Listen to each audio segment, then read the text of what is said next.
ایک اونٹ روتا ہوا دوڑتا ہوا میرے نبی کی خدمت میں حاضر ہوا، میرے نبی کے قدموں پہ اپنا سر رکھ کر روتا جا رہا ہے، فریادیں کرتا جا رہا ہے، اونٹ کی آنکھیں چھم چھم برس رہی ہیں۔ میرے نبی نے فرمایا اونٹ کیوں رو رہا ہے، کیوں زارو قطار رو رہا ہے، کیوں تڑپ رہا ہے؟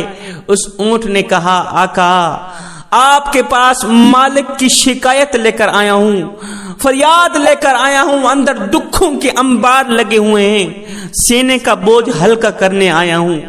آقا میں جوان تھا، میرے اندر طاقت تھی، قوت تھی، مالک کے حکم پر مالک کے لیے لکڑیاں لاتا تھا، مالک کے لیے پانی لاتا تھا، مالک میرے اوپر طرح طرح کے بوجھ ڈالتا تھا، میرے اوپر لکڑیاں ڈالتا تھا، وزن ڈالتا تھا، اس وقت تو میں برداشت کر لیتا تھا، اس لیے کہ میں اس وقت طاقتور تھا، جوان تھا، میرے اندر طاقت تھی۔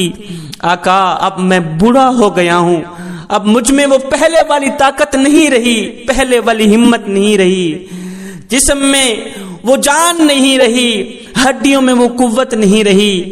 آقا فریاد کرنے آیا ہوں، آپ میرے مالک کو بلا کر انہیں سمجھائیں، اور نادان تو اپنے بوڑھے اونٹ کے اوپر اتنا بوجھ ڈالتا ہے، وہ پہلے والی جوانی نہیں رہی، پہلے والا خون نہیں رہا۔ یہ اونٹ آقا کریم کو اپنی فریادیں سنا ہی رہا تھا، مالک کی شکایتیں سنا ہی رہا تھا، ادھر سے اونٹ کا مالک بھی اونٹ کو تلاش کرتے کرتے دوڑتا دوڑتا آ نکلا، میرے نبی کی خدمت میں حاضر ہوا، دیکھا اونٹ آقا سے فریادیں کر رہا ہے، کچھ باتیں کر رہا ہے، اونٹ کی آنکھیں چھم چھم برس رہی ہیں۔ مالک نے کہا آقا میں تو کافی دور سے اس اونٹ کو تلاش کر رہا ہوں۔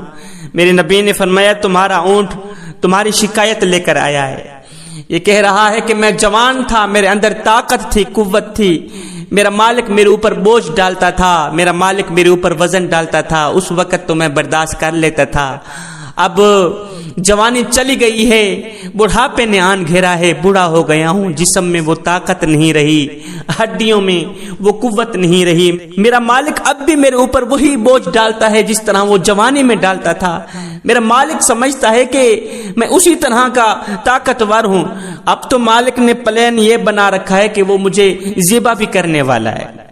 اس مالک نے کہا آقا بالکل یہ اونٹ سچ کہہ رہا ہے، جانوروں کی بولیاں جاننے والے نبی، جانور بالکل سچ کہہ رہا ہے، واقعی میرا پلان یہی ہے، میں اس کے اوپر وزن بھی ڈالتا ہوں، بوجھ بھی ڈالتا ہوں، اور میں اسے ذبح بھی کرنے والا ہوں۔ میرے نبی نے فرمایا میاں تیرے اونٹ کی قیمت کتنی ہے؟ کہا آقا جتنی آپ دے دیں۔ میرے نبی نے وہ اونٹ خرید لیا، اونٹ کو کہا جا تو آزاد ہے، تو آزادی کی زندگی جی، تو آزاد ہے، اب تجھے کوئی ذبح نہیں کرے گا، تیرے اوپر کوئی وزن نہیں ڈالے گا۔ اب اونٹ نے جاتے جاتے ایک آواز دی، وہ آواز سن کر میرے نبی نے فرمایا آمین۔ اونٹ نے دوسری آواز دی، دوسری آواز سن کر بھی میرے نبی نے فرمایا آمین۔ تیسری آواز پر چوتھی آواز سنتے ہی میرے نبی نے فرمایا آمین آمین کہتے ہوئے میرے نبی زاروں قطار رونے لگے، میرے کریم آقا کی آنکھیں چھم چھم برسنے لگی۔ صحابہ کرام نے پوچھا آقا آج تو ہم کچھ عجیب ہی منظر دیکھ رہے ہیں، اے جانوروں کی بولیاں جاننے والے نبی اتنا تو بتا دیں کہ جانور نے آپ کو کیا کہا ہے، اونٹ نے آپ کو کیا کہا ہے کہ آپ زاروں قطار رو رہے ہیں؟ میرے نبی نے فرمایا جب میں نے اونٹ کو آزاد کیا، جا آزادی کی زندگی دی، جب میں نے اونٹ کو آزاد کیا تو اونٹ نے جاتے جاتے مجھے 4 دعائیں دی۔ پہلی دعا یہ تھی کہ اللہ آپ کے بھی خوف دور کرے جس طرح آپ نے میرے خوف دور کیے، یہ سن کر میں نے کہا آمین۔ اونٹ نے دوسری دعا دی، اللہ تعالیٰ آپ کی امت کو دشمن سے ہلاک ہونے سے بچائے، میں نے کہا آمین۔ اونٹ نے تیسری دعا دی، اللہ تعالیٰ آپ کی امت کو قحط سے بچائے، میں نے کہا آمین۔ اونٹ نے چوتھی دعا دی، میں آمین کہتے ہوئے رو پڑا۔ اونٹ نے کہا اللہ تعالیٰ آپ کی امت کو ایک دوسرے سے جوڑے رکھے، اللہ تعالیٰ آپ کی امت کو ایک دوسرے سے جوڑے رکھے، وابستہ رکھے۔ یہ سنتے ہی مجھے معراج کا وہ منظر یاد آ گیا، میرے اللہ کا وہ فرمان یاد آ گیا۔ صحابہ جب میں معراج پر گیا میرے اللہ نے مجھے فرمایا اے میرے حبیب آپ کی امت میں اختلافات پائے جائیں گے، آپ کی امت میں لوگ ایک دوسرے کا دل جوڑیں گے نہیں توڑیں گے، جوڑنے والے کم ہوں گے، توڑنے والے زیادہ ہوں گے۔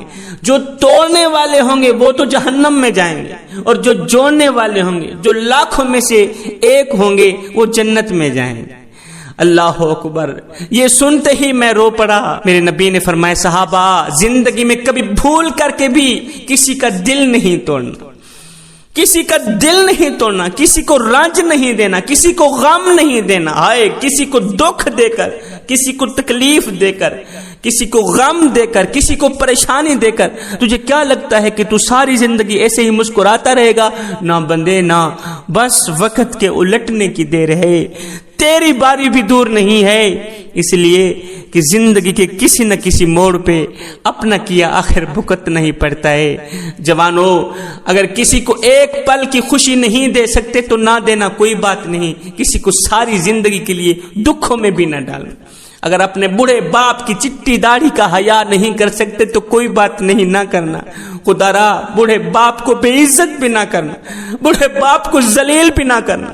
بوڑھے باپ کی، بوڑھے والدین کی اگر خدمت نہیں کر سکتے تو کوئی بات نہیں، ان کا اللہ ہی وارث ہے۔ خدا را، بوڑھے والدین کو بے عزت نہ کرنا۔ زندگی میں کوئی ایسا کارنامہ سر انجام نہ دینا جس کی وجہ سے تمہارے بوڑھے والدین کی عزت کی پگڑی کسی کے پاؤں تلے نہ روندی جائے۔